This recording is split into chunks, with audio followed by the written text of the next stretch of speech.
I'm a blogger, a filmmaker, and a butcher. And I'll explain how these identities come together.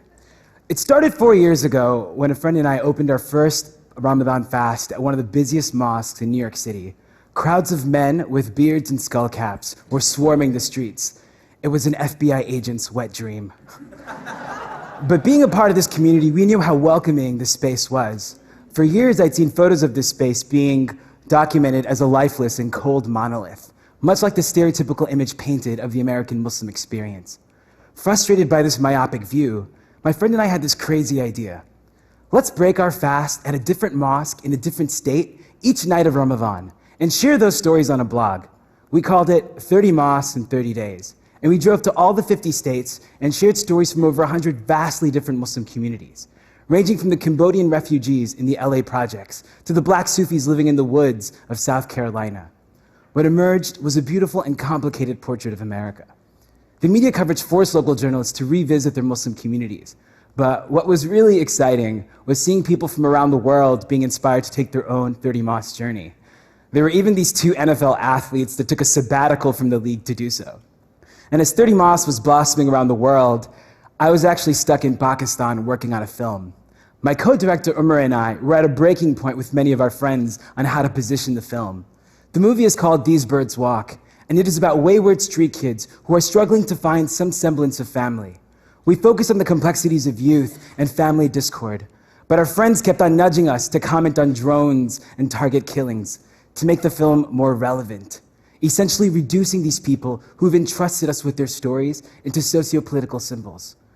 Of course, we didn't listen to them, and instead, we championed the tender gestures of love and headlong flashes of youth.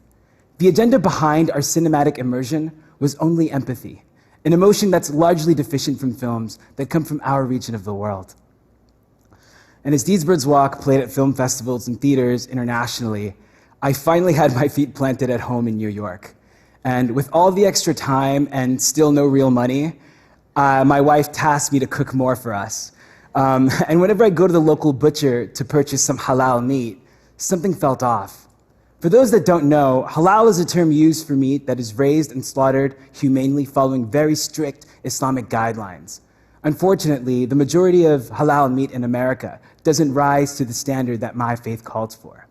The more I learned about these unethical practices, the more violated I felt, particularly because businesses from my own community were the ones taking advantage of my orthodoxy.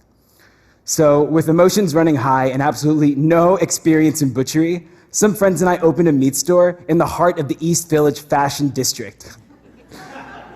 We call it Honest Chops, and we're reclaiming halal by sourcing organic, humanely raised animals and by making it accessible and affordable to working class families. There's really nothing like it in America. The unbelievable part is actually that 90% of our in-store customers are not even Muslim. For many, it is their first time interacting with Islam on such an intimate level. So all these disparate projects are the result of a restlessness. They are a visceral response to the businesses and curators who work hard to oversimplify my beliefs and my community. And the only way to beat their machine is to play by different rules.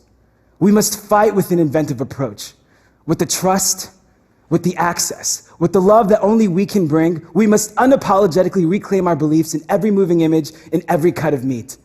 Because if we whitewash our stories for the sake of mass appeal, not only will we fail, but we will be trumped by those with more money and more resources to tell our stories. But the call for creative courage is not for novelty or relevance. It is simply because our communities are so damn unique and so damn beautiful. They demand us to find uncompromising ways to be acknowledged and respected. Thank you.